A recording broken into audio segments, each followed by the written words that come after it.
Apa kabar saudara? Semoga Anda sehat selalu dan tetap semangat. Saatnya Anda menyaksikan Berita Banten bersama saya, Maulia Fitriani. Sejumlah berita Banten akan kami sajikan untuk Anda. Berikut 3 berita utama hari ini.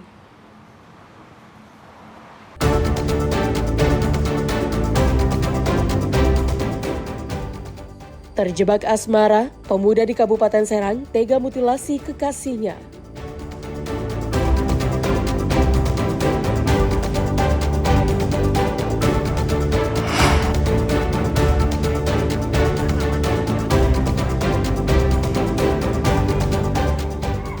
Anggota KPPS meninggal saat pemilihan suara ulang di Kabupaten Serang.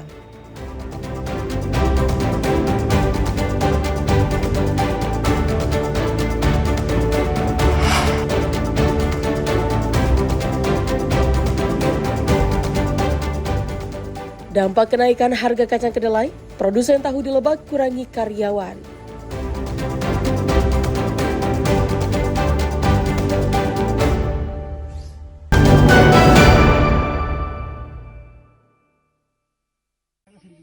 Warga kampung Ciberuk, Desa Gunung Sari, Kecamatan Gunung Sari, Kabupaten Serang, digegerkan dengan penemuan jasad wanita dimutilasi.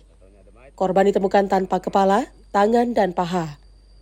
Korban mutilasi ini tergeletak di hutan dan ditemukan warga Jumat lalu. Jasad korban akhirnya dibawa ke Rumah Sakit Bayangkara di Kota Serang. Polisi yang mendapatkan laporan dari warga memeriksa sejumlah saksi di kampung Ciberuk. Pada Sabtunya, polisi mengidentifikasi pelaku mutilasi yang merupakan kekasih korban. Mulyana, seorang pemuda berusia 21 tahun, ditangkap tim gabungan dari Polresta Serang dan Polda Banten. SA diketahui hamil dan mendesak pelaku agar segera menikah. Karena panik, korban dibawa ke hutan dan didorong ke tebing. Selain itu, korban dimutilasi 4 bagian. Keduanya menjalin hubungan asmara sejak beberapa bulan terakhir, hingga keduanya melakukan hubungan suami istri hingga korban hamil. Saya itu berangkat dari sini mau ngaritnya. Sudah ngarit itu, Bapak lari ke bawah, terus nemu burung. Burung itu lari ke tempat lokasi itu terjadi itunya. Itu kakak saya mau nangkap itu burung. Taunya burung nggak ada, terus bau bangke lihat ke belakang ada mayat. Itu jam berapa, Pak? Sekitar jam 12. Jam 12 siang. Iya. Itu sehari-hari pelaku di mata masyarakat gimana, Pak? Bagus, Pak. Orangnya baik. Alim gitu, lembut. Ngomongnya juga lembut gitu. Orangnya juga nggak kemana-mana kok. Kalau orangnya teman-temannya kan ugal-ugalan gitu kan, itu mah enggak. Memang ditemukan pada saat itu ya, sesosok mayat ya. Memang dalam kondisi kepalanya terpotong ya, kepala tidak ada bagian tangan dan kaki. Akhirnya kemarin setelah dilaksanakan olah TKP, jenazah tersebut sudah dibawa ke Rumah Sakit Bayangkara untuk dilakukan otopsi. Untuk mayat, hasil identifikasi tadi malam memang terlihat mayat itu berjenis kelamin perempuan. Kira-kira sudah berapa hari ini? Nah, untuk beberapa harinya kondisi jenazah saat ini sudah didalami dalam proses pemeriksaan tim forensik. Kasus pembunuhan ini dilimpahkan ke Polresta Serang Kota. Ariel Maranus dan Rifki Nugroho melaporkan dari Kabupaten Serang.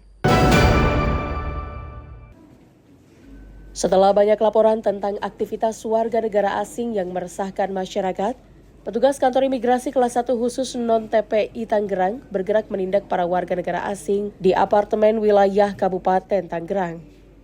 Saat melakukan razia, petugas mengamankan 19 WNA yang berasal dari Nigeria, Pakistan, Gambia, dan Liberia.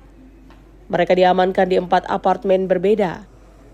Selain dianggap meresahkan, 9 WNA ini juga melanggar dokumen keimigrasian seperti paspor yang sudah habis masa aktifnya, juga visa yang tidak sesuai dengan penggunaannya.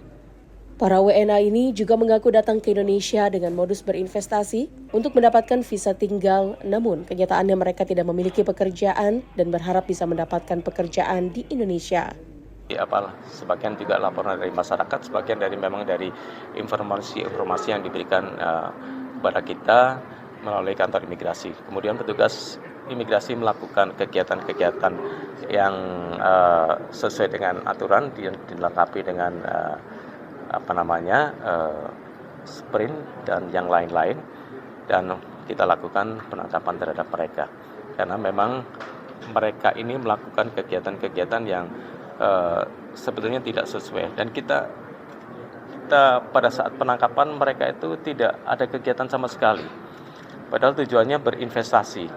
Para WNA bermasalah ini melanggar pasal 119 dan 123 Undang-Undang tentang Keimigrasian. Jika terbukti bersalah, mereka akan segera dideportasi ke negaranya masing-masing. Namun tidak menutup kemungkinan para WNA ini terancam sanksi administrasi atau mendekam di tahanan. Ariel Maranus dan Taufik Saleh melaporkan dari Kota Tangerang. Tim penyidik Kejaksaan Tinggi Banten kembali menetapkan satu tersangka korupsi pengelolaan sampah di Kota Tangerang Selatan. Zeki Yamani, yang merupakan tersangka keempat dalam kasus ini, merupakan mantan staf di Dinas Lingkungan Hidup Tangerang Selatan. Zeki ditetapkan sebagai tersangka usai tim penyidik menemukan sejumlah aliran uang suap sebesar 15,4 miliar rupiah. Dalam kasus korupsi sampah DLH Tangsel ini, Zeki menerima amanah sebagai orang yang menentukan titik-titik tempat pembuangan akhir sampah.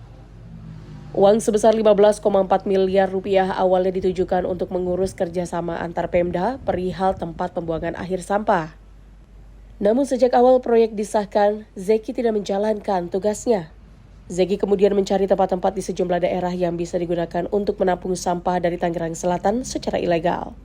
Kejaksaan Tinggi Banten penyidik tindak pidana korupsi kembali menetapkan seorang tersangka yang keempat dalam perkara dugaan tindak pidana korupsi kegiatan pekerjaan jasa layanan pengangkutan dan pengelolaan sampah Dinas Lingkungan Hidup dan Kebersihan Kota Tangerang Selatan pada tahun 2024. Adapun pada saat ini tim penyidik melakukan penahanan terhadap tersangka dengan inisial ZY yang adalah mantan staf Dinas Lingkungan Hidup Kota Tangerang Selatan yang saat ini bekerja sebagai ASN di Disduk Capil Tangerang Selatan.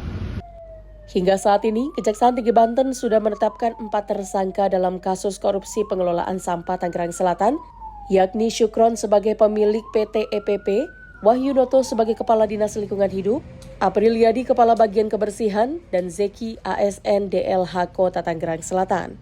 Ariel Maranus dan Rifki Nugroho melaporkan dari Kota Serang.